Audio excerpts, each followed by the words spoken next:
Okay, welcome to today's Mozy webinar. We will be discussing managing machines, data and resources with MozyPro. My name is Niall Fahy. I will be your instructor for today. I'm the EMEA Technical Education Specialist at Mozy.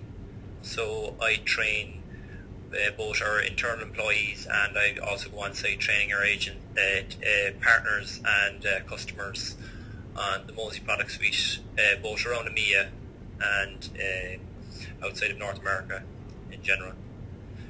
Okay, the overview of today's webinar will be managing machines, data and resources with MozyPro. We'll just cover some slides on what the topics I will be discussing, and then the majority of the time I will actually go through examples of the actual topics we'll cover. The webinars are an ongoing process. This is our fifth webinar, and they're generally run on the third Wednesday of every month. Once we finish today, once I've finished my presentation, there'll be a Q&A session, and the video itself of the webinar will be posted on community.mozy.com in the blog section. Okay, so just to move on, an overview on MozyPro. So MozyPro is designed for business users, so they can manage their backups and data from the web. Some of the functions of this web-based admin console include and are not limited to managing users, so setting up, adding users to your organization, managing machines, so managing individual parts of the user's machines and how much quota they can use on their machine, whether they have the option for web restores, etc. Managing groups would be setting up individual groups for, say, a sales department, a marketing department, accounting, finance. So you can give separate groups different permissions and different roles so that they can back up different things. So, for example, an accounting or finance department might be backing up a lot of Excel files, but you might necessarily want them to be backing up music files. Using different backup configurations, you can limit what each group can back up. It also covers managing licenses and storage quota, and that's one of the topics we'll be discussing today. This is not a full list of what the admin console can do, but it's just to give you a rough idea. So some definitions, just as topics that are just words that I'll be using as I go through, just to give some clarity on what I mean by those words. An administrator to us in Mozy is somebody who is assigned to look after the MozyPro account. So they're designated to manage the actual account of your company. So it can be, depending on if it's a small organization, it may be just yourself, the owner of the company. To a large organization, they might have somebody in their IT department looking after this. The user is someone that's assigned to manage a machine that has been backed up by MozyPro. So again, that can be any list of employees. They would each be an individual user who will be looking after their own machine. Resources. These are the licenses, storage quota, and machines that are used by MozyPro. So we refer to them as resources. So again, that can be conflicting and depending on what you might use the word as meaning in your own day-to-day work. Just as well on license types, we have two license types within Mozy. So the two license types are desktop licenses and server licenses. A desktop license is designed for desktop and laptop computers for backing up office documents, pictures and media files. A desktop license is designed to use basically on an operating system like Windows 7, XP, Vista. A desktop license, if you attempt to use it on a server operating system like Windows Server 2003 or 2008, a desktop license will not work on that OS. So a part of the installation process if you attempt to use a desktop key on a server, it will recognize that when it's going through the registration process from when the computer connects to or tries to connect to our servers to confirm the key, it will recognize that it's on a server operating system and it won't work. Then a server key is designed specifically for server operating systems, but unlike the desktop key, it actually can work on a desktop as well. The reason being that we have additional options for backing up things that are specific to a server, in terms of the likes of Exchange databases, SQL databases. So that's why you would need a specific key for a server OS. Also, if you're attempting to back up a NAS device, a network attached storage device, you will need to use a server license. Okay, so just in terms of accessing the admin console, so to log into the admin console, you can use any one of the three options you see on your screen. So https secure.mozy.com/login will take you to the exact same place as mozy.com/login or MozyPro.com/login. They both will redirect you to the same page. From this admin login, only the administrator will be able to access your account. You can have more than one administrator per account. You can just create sub-admins. It's not a topic we'll be covering today. So, what can the admin console do? So the admin console has many features and is quite powerful. So some of the things you can do with the admin console are the likes of purchasing resources, so licenses, storage quota. You can create and manage groups of users and machines.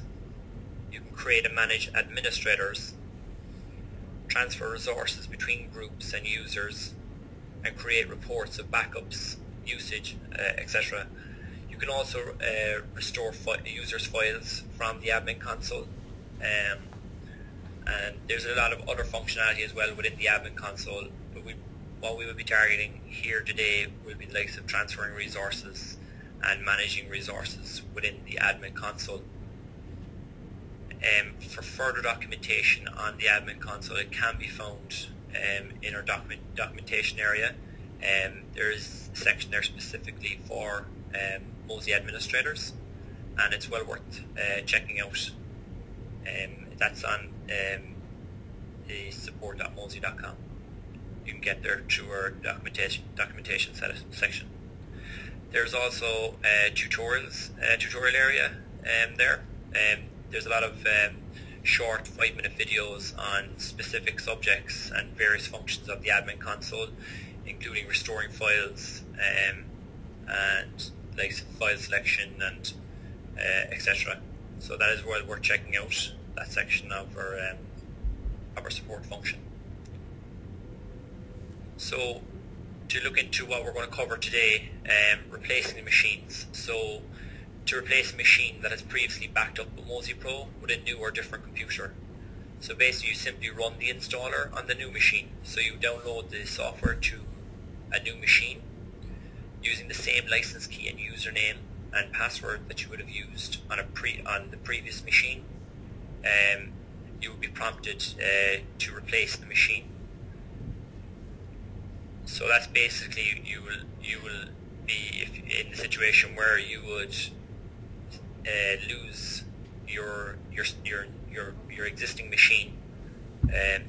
For example, if the hard drive crashed, or if for theft, you then would be able to install Mozy on a new laptop using your old license key and your username and password. You will be able to replace your old machine and be able to access the documents that you would have backed up on that previously.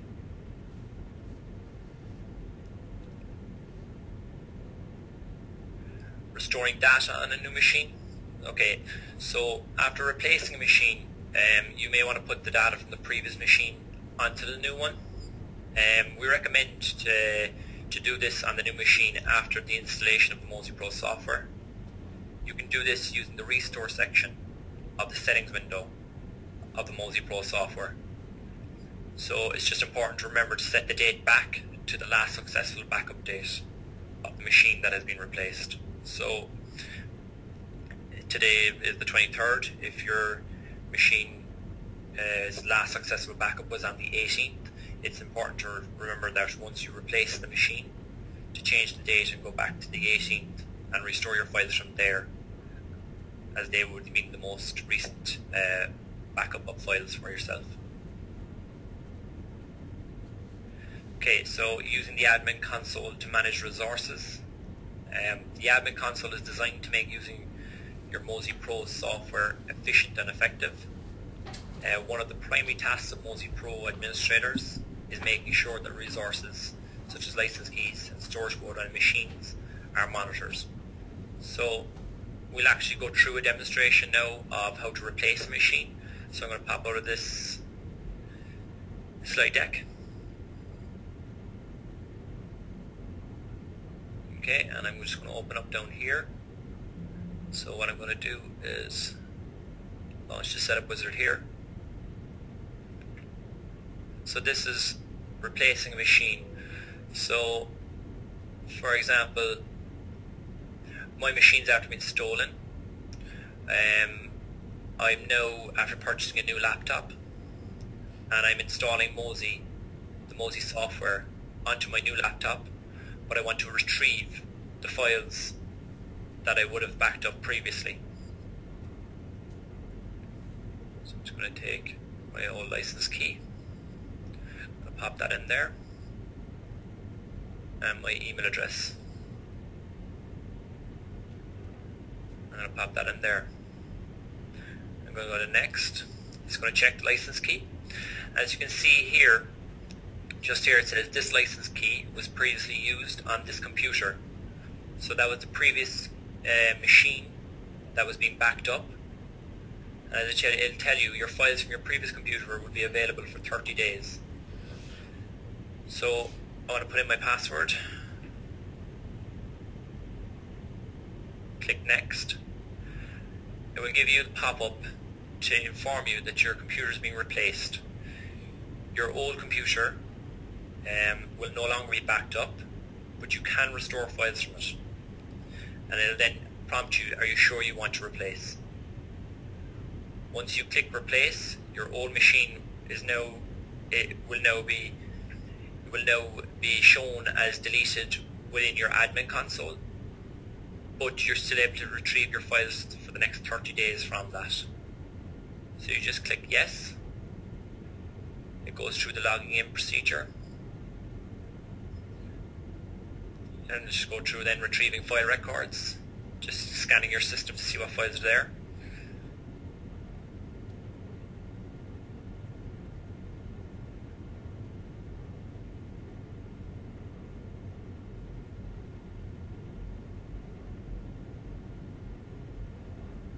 And this will just take a couple of seconds, but as that's happening, so basically what's happening now is we've replaced our old machine. We're now going to use this machine going forward, and I'm going to restore my files from the old machine.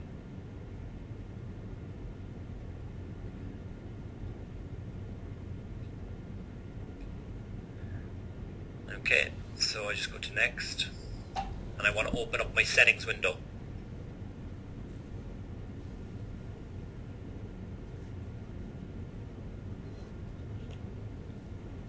So once my setting window opens up, I want to open up the Restore tab. So I open the Restore tab. I select my machine from here. Okay.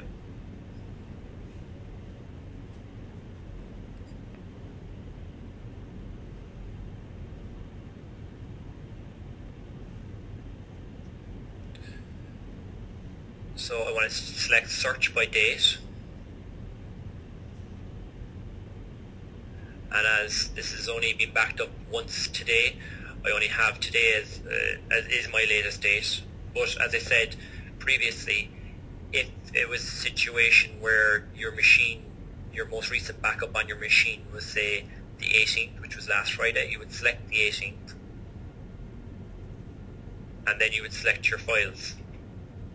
You select here from the left-hand pane what your files were. So you just go down, select what files you want from your desktop. If you're happy with that file selection, or if you want to restore all your files, you select from the root there, select all your files. You want to come down here to where you want to restore them to. Browse, and you can select where you want to restore them to. So you may want to restore them, say, to your desktop or to your My Documents folder, somewhere that's quick and easy for you to access them. So in this instance, I'm just going to restore this document from my drive. I'm going to save it to my desktop.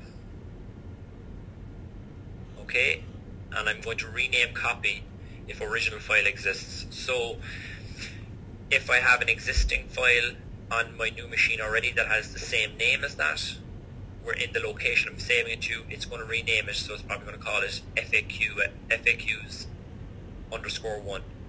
or just 1. Once I'm happy with my file selection, I just want to click Restore Files. The restore will begin. So it'll find the files on the servers, and because that was only a small file, it's going to restore pretty quickly. Obviously, if you're restoring larger amount of data, it's going to take that bit longer. But because that was a small file, it carried it out pretty quick.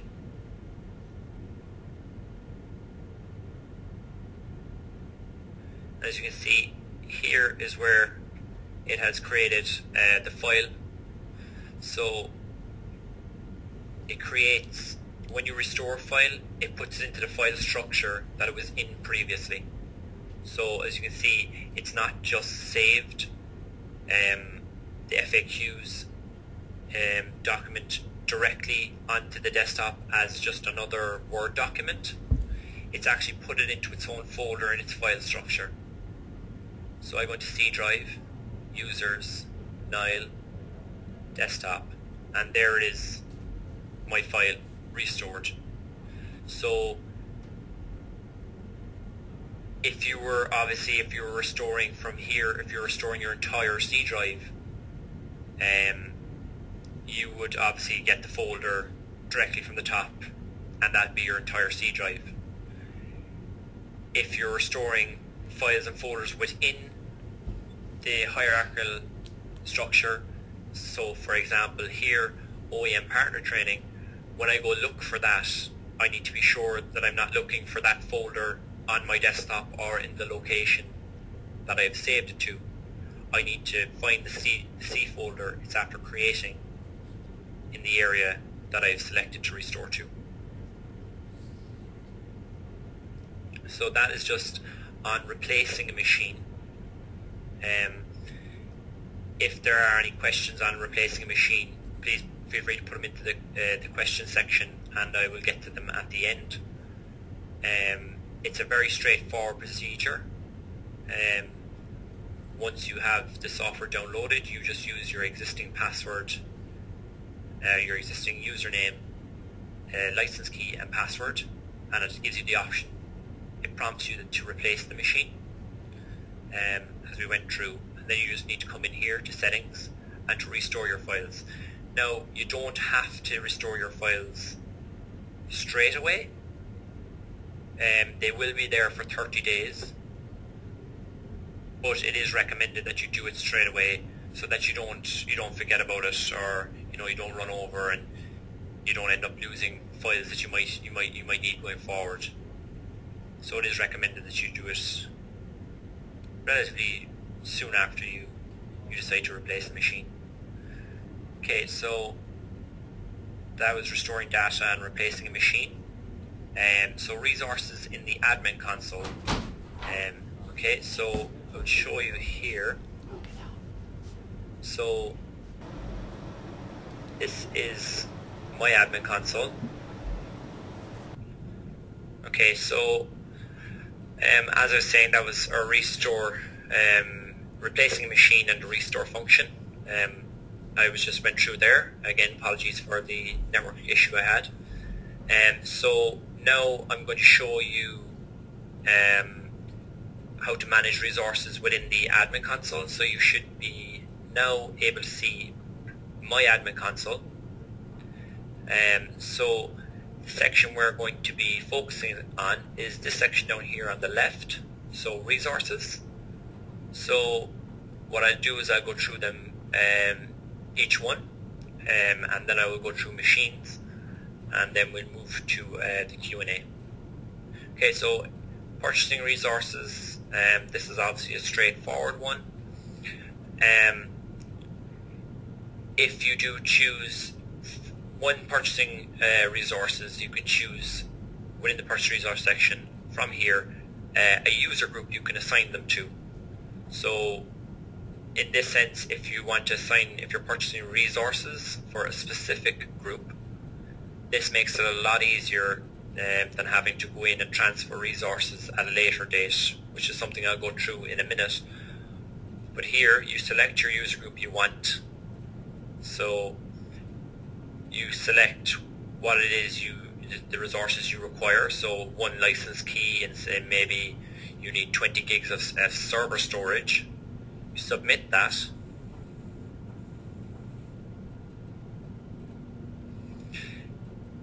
Within here then it will give you the breakdown of the costs, and then you will enter your credit card details and you submit, and that purchase goes through, and then the resources are then added to your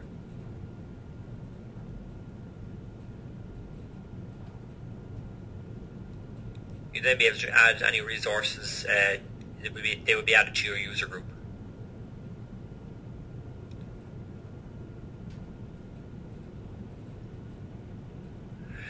Okay, so that's purchasing resources. It's straightforward enough, but if there's any questions on it, again, pop them into the question section and we can have a look at them towards the end. Okay, in terms of billing information, it's straightforward enough. It just gives you your next renewal date,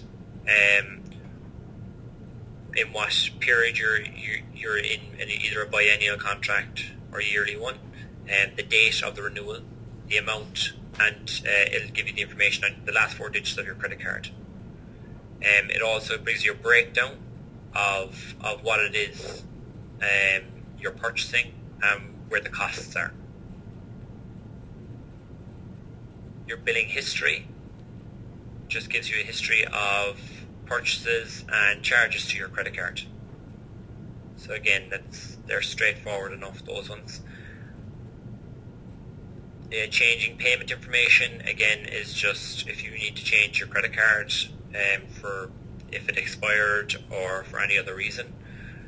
Assigning keys. So this is where you can assign keys to users.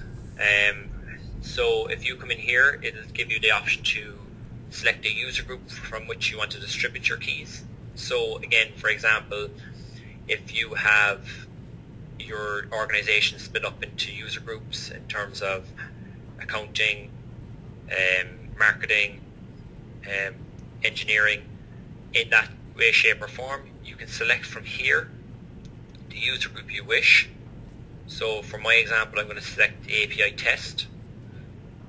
I'm going to click submit, That then gives me the license keys and the quota that is available to me for that user group.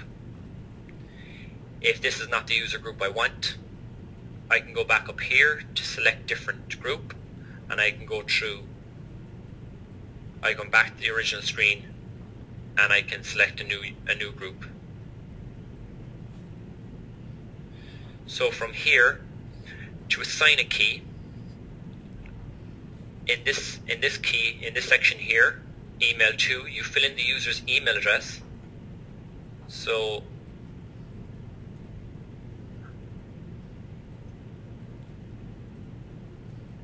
in this case, I'll use example at mozy.com.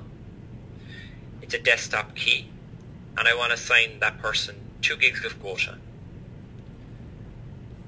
I have 2 options. So I can assign the key here, and that just assigns the key, and then I can go ahead myself and email the user his license key, or he or she's license key, and give them their user email for it. Or you can click this option here. Clicking this option and then clicking assign sends an email directly to the customer, directly to your user, saying, welcome to MozyPro, you've been assigned an account, here is your license key, and here's a link to download the Mozy client. That will then, the user then can install it themselves and get up to speed themselves. If it's a situation where you have a centralized IT going around installing the client on users' machines, then maybe you don't need to send the emails. If they have access to this section, they themselves can just come in and take a copy of the key and set it up.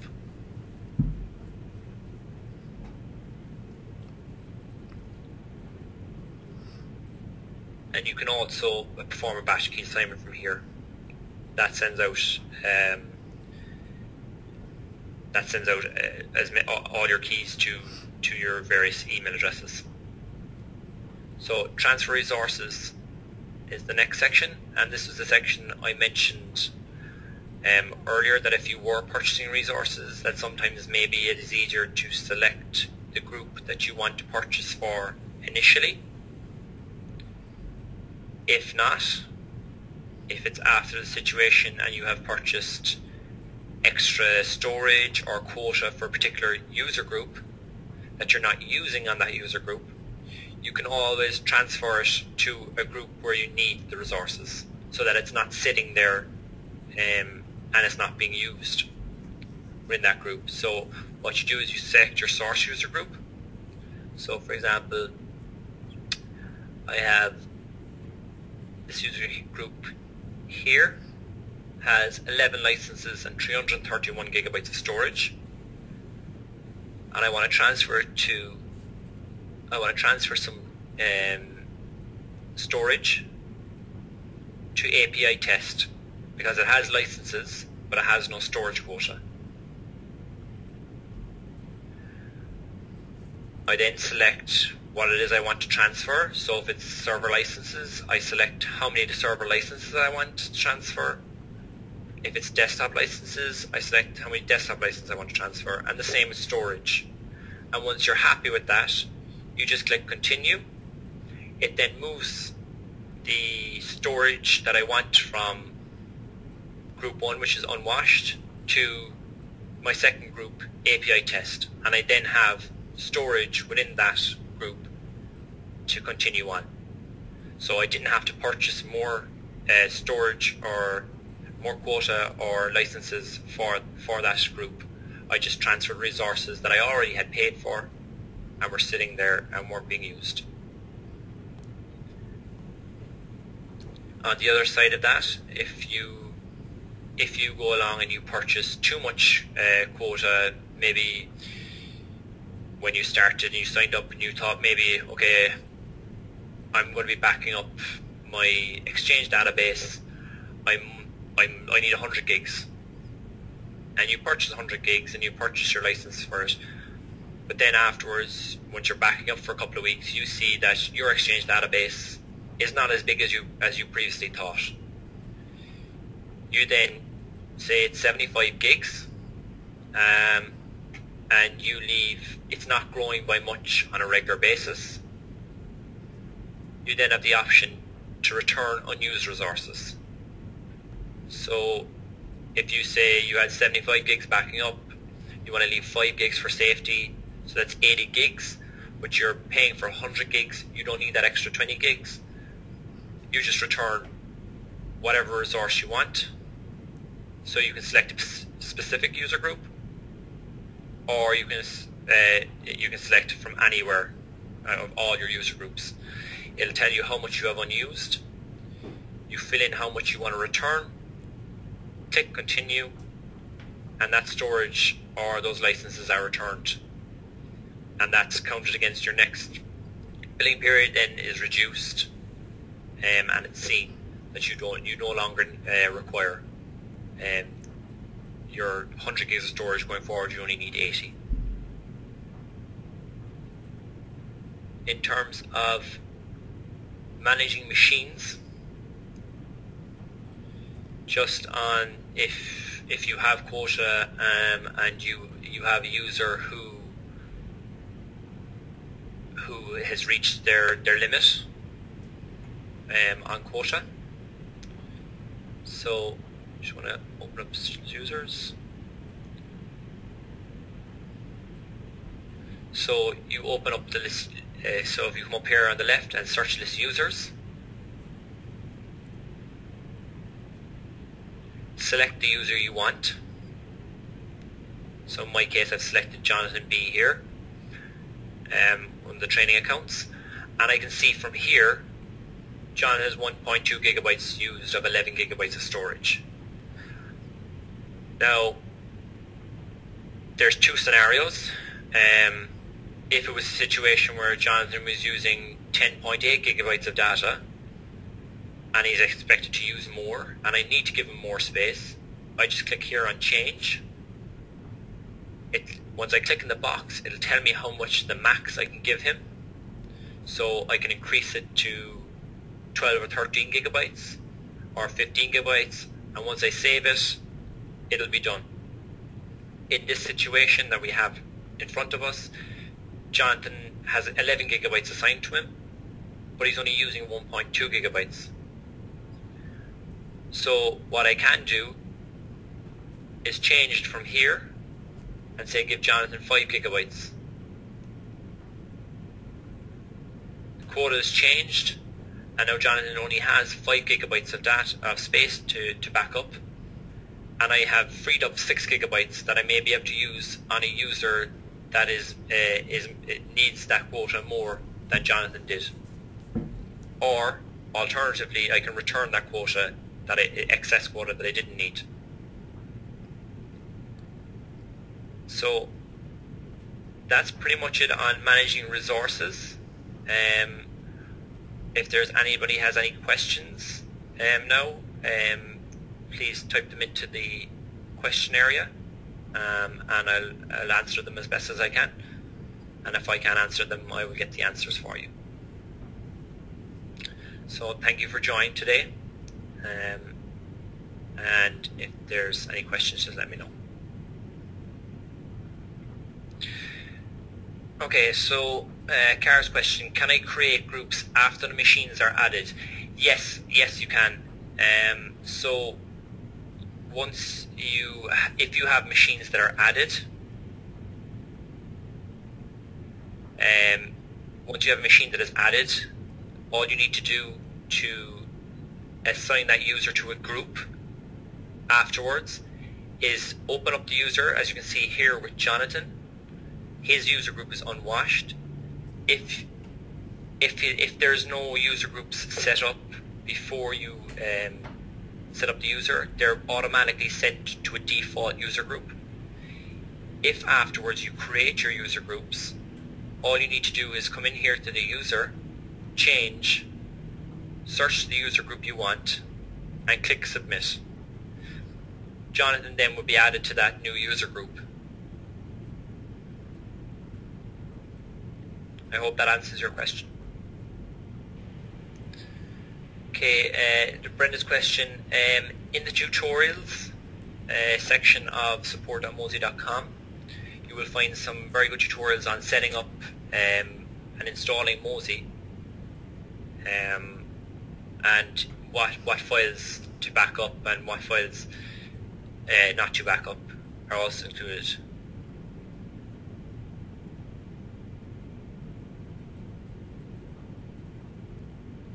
Okay, in relation to Paul's question, when different versions of the same files are backed up, say over the course of a work week, do all copies of all versions count towards the quota or just the most recent version?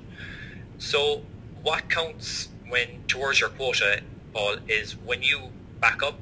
So if I start to back up now and I back up 10 gigs, and then in 2 hours time I run another backup and I'm backing up 8 gigs, so I've deselected files.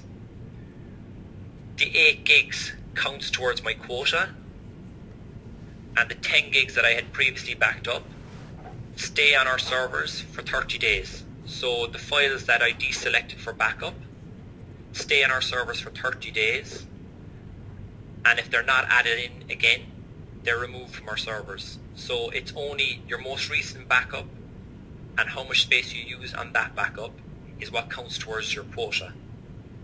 We don't count the historical copies of your data towards your quota. I hope that answers your question. If not, just let me know and I can go into it further.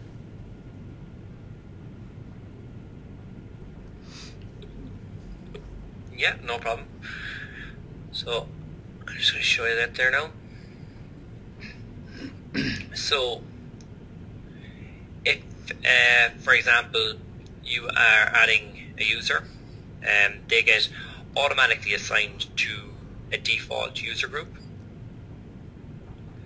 What you need to do then, if you create a user group afterwards, is come up here, search this users, find your user you want to look for, open them up. They'll open up down here like this. See, under user group it will have default user group. If you then, for example, want to change them, click change, click the magnifying glass. It will give you a list of your groups that you have. So you can have whatever user group you're breaking it down into. So for this, what we'll do is we're going to put it into Craig's machines, and then you're just going to submit. And now, as you can see, Craig's Jonathan is after being added to the user group Craig's machines. So now he is part of that user group. And it would be the same instance if he was in the default user group. You could move him into that new Craig's machines user group. And this counts for also if you have somebody internal who moves departments. So if somebody moves from finance to accounting, or moves from finance to engineering, crazily enough, then you can also switch their user group from there. So if their job develops and they move to a different role, you can change the user group as well. Okay, so if there's no new questions, I think we can leave it there. Again, thank you for joining our webinar, Mozy webinar today. And we will be hosting another webinar next month, more likely to be again the third Wednesday.